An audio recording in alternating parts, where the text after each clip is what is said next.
I've been in the wrestling business for over 10 years. And throughout my journey, I've made a bunch of friends, maybe even a few enemies, but generally I've just met some really interesting people, some of which are very notable in today's world of professional wrestling. So I want to break down at least 10 off rip that I could think of that were very interesting and very cool. I don't want to add anybody I haven't had great interactions with, because there are some and some that are notable.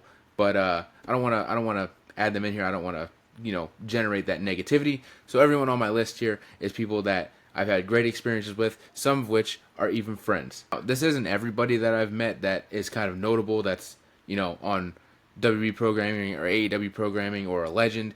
This is just 10 off the bat that came to my mind. I have a whole list that I made, and I might make more videos, maybe a part 2, part 3, part 4 if you guys want it. So make sure, if you enjoyed this video, make sure to like and subscribe, of course, but make sure you leave a comment down below asking for another part, because I have a list of some pretty incredible names here that could go for probably about 4 or 5 videos. But let's get into the first one. Jimmy Hart is the first one I have here. I met Jimmy Hart around 2019 working a show in Tampa. I don't remember the exact company's name, but yeah, he was there. He was booked. But what's really notable about that was not only was he really nice and really sweet, but he was helping with the ring. This guy's been in the wrestling business for years and years and years and years. Was still helping with the ring, which I thought was incredible. I have a photo that I will add in here that my dad took of him literally in the ring truck, giving a thumbs up as he's holding ropes or something like that. He legitimately was helping with the ring, which was really interesting because my dad was the one that rented the ring out to this company. I was managing. I was managing on that show with Catalina Perez. I was managing, so I was booked. I was there. My dad rented out the ring, and when my dad came back inside and saw that Jimmy Hart was carrying ropes while there's a bunch of guys that have been in the business for 5-6 years that were sitting on their phones, he got pretty upset and made sure everybody understood what was happening, and all of a sudden everybody got up and started helping. So yeah, Jimmy Hart was really, really cool, really, really sweet guy, but that really struck something with me that I really thought was incredible, that this guy's definitely paid his dues tenfold and is still helping set up the ring. The next 3 on my list here I met through working Shine wrestling shows a few years ago. The first one, Mia Yim. I don't have a huge interaction with her, really not too much, maybe a 5-minute conversation, but I do remember her being really nice, really sweet. I'll have a photo here. There was a time where she was teaming with Leva Bates, and they did this Purge cosplay one time, and then everyone really liked it, so even after that, they were doing different cosplays, but they continued the Purge kind of gimmick, and along with that, they needed extras each show. So I did it, I think, 2 times. Both times I had great interactions with Mia Yim. She was very nice, very sweet, very talkative, and talked to me for not too long, maybe 5 minutes, but yeah, so not a huge impression there, but she was really nice, really sweet, really cool. Next one I have is Daphne. She was in WCW and TNA. I met her through Shine Wrestling. This one really, really, really was incredible. Unfortunately, we lost Daphne a few years ago, and it really broke my heart because Daphne was someone that was very motherly to me. I don't, again, not huge interactions. I didn't, have her phone number and was calling her for advice, but anytime I did see her at a Shine show, she knew me by name, would come out of her way, would stop a conversation with somebody to come give me a big hug, and would just talk with me. I wasn't booked on the show. I was normally doing music or something like that, so it wasn't like I was talent that she knew. I was just someone that she constantly saw and saw that I was around, I think, 16, maybe 17, so saw I was a kid, and she kind of made sure to make sure I was okay, always checked in on me, even when it got later and it was 1 in the morning at a bar and everyone's drunk, she still came and made sure I was okay, made sure I was happy, made sure everything was good. So it really kind of hurt when I found out that she passed away because she was always super motherly, super caring, super kind, and always very kind of protective, it felt like, towards me anytime I saw her. So yeah, Daphne, an incredible person. I miss her a lot. I wish I could talk to her. I wish I could see her. She was great. Sue Young, someone that's a homie. I feel like even today I don't really talk to her too much, but if I texted her or shot her an Instagram message or something like that, I feel like she would reply and she would be so happy to hear from me. Yeah, another one. She was awesome. She was really cool. She at that point she was kind of the main event of Shine. She was kind of the top girl there, but always really cool. Always was down to kind of hang out before or after a show, or just hang out in a chair, just talk for hours, play some video games, something like that. She was always really cool. So yeah, Sue Young, someone I met, awesome. I still consider her a homie today. If I wanted, I could probably, again, hit her up and just shoot the shit with her. She was awesome. Next up, I have Chad Gable and Jason Jordan. I met them and worked with them while they were American Alpha. I believe it was 2016 that this happened. It was at an Evolve show. They were there to do a meet and greet, and I was tasked with handling said meet and greet. they were awesome. They were cool. I didn't get to talk to them too much, but obviously I was still working with them, so there was a few conversations before, we started the meet and greet. I talked to them for a little bit and talked to them a little bit after. Yeah, they were awesome. They were cool. They were great.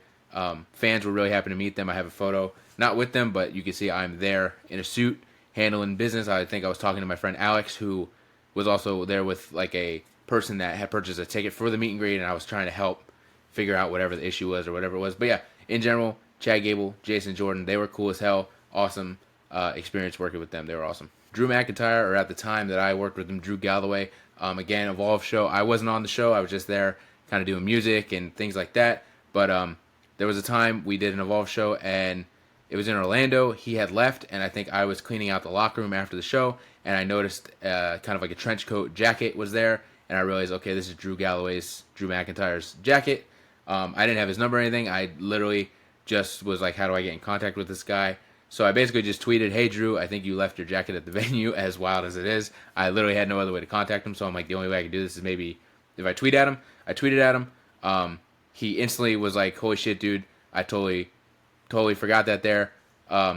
He basically asked me for my number. I gave him my number. He called me. I was on the phone with him for like 15 minutes trying to coordinate where it was. I think he had a flight he had to catch immediately, so he was headed straight for the airport. But obviously he needed his entrance gear, so he was driving through the streets of Orlando, or his wife was, or something like that, trying to find where I was.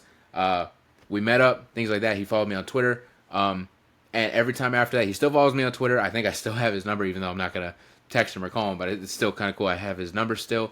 Yeah, he still follows me on Twitter, and ever since then, anytime he saw me, he went out of his way to say hey to me and have a conversation with me. There's times where I talked to him for like 15 minutes just behind the venue before his match. He's in gear. He already called his match, but we're just having a conversation. So he was really cool. Really happy to see that he obviously went back to WWE shortly after that, and he's been killing it ever since. So he's a guy that I kind of, because he was kind to me, because he was always cool to me, he could have easily took the jacket and moved on and never talked to me ever again.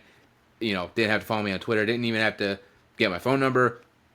You know what I'm saying? He could have, again, after that, any shows I saw him, he could have just easily blown me off or whatever. But the fact that, just because of this one little thing where I was like, hey, man, you left your jacket. And ever since then, anytime I saw him, he was just always really cool with me, always really talkative, always made sure I was cool, made sure I was good, asking how I was and stuff like that. So he's a guy that I always want to kind of root for. And I always, he's at the top of his game right now.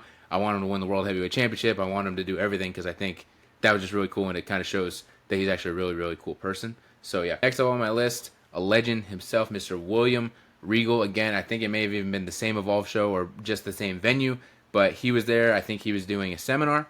I kind of listened in. I wasn't a part of the seminar, but I made sure when he was talking that I kind of was wherever I was, I think probably setting up music. I made sure to kind of stop and just listen and hear what he was saying. So I've learned a lot through what he would say, but before the show, I was backstage and he was there. I was introduced to him, had a quick conversation with him. He was super respectful, super kind, super nice. I have a photo with him that they took. We had a professional photographer there taking promo pictures, so we made sure to take a photo of him and I in front of the banner for the company that my dad and I had, ACW. Yeah, super knowledgeable, super great, super cool, really, really nice guy. And an underrated legend, might I add. Incredible wrestler. I've got two more people on this list. Again, I want to kind of add to this and make more videos, so make sure, again, comment below if you like this video, if you want to hear more stories and more people that I've worked with that are notable names like legends or people that are currently on WWE TV or AEW TV. I definitely want to make more. I think I have like 4 or 5 videos worth of people I can talk about here. So yeah, I got 2 more on my list. The next one is not even necessarily someone that I worked with. Obviously, I did work with her, but this is more so a friend, a good friend, I would say. JC Jane, she's in NXT right now. She basically trained at the school that we were connected to, and so her first shows, basically, she had her debut at a show in New York, but after that, all of her shows she worked for were ACW shows, which was our company. She worked for Proving Ground every week, which was the weekly show that we ran in Newport Richie, and I was booking for about 3 years there, so I got to work with her very, very closely. She was awesome, but I even got kind of closer with her in 2019. I think like right before she got signed, her and I got really, really close. She's the sweetest person ever. I could literally text her right now and get a response in minutes. She's incredible. So yeah, this isn't someone that I've just worked with. This is a friend, JC Jane. She's awesome. She's the best. I have her action figure in the box up there. You can't see it, but yeah, I have her action figure there. Here's a clip of her. I don't have any photos with her, really. So here's a clip of her slapping me in the face at a Proving Ground show. I was managing Catalina Perez, I believe, against her. And so this was just some spot where somehow, for some reason, I get in the ring to distract her or distract the ref, and she just slapped me in the face. She got a good laugh out of that. Of course she did. But yeah, JC Jane, someone that isn't just someone I worked with, I consider a friend. She's incredible. So yeah, she's great. Lastly on my list, Mr. Cody Rhodes himself, the current WWE champion as I record this.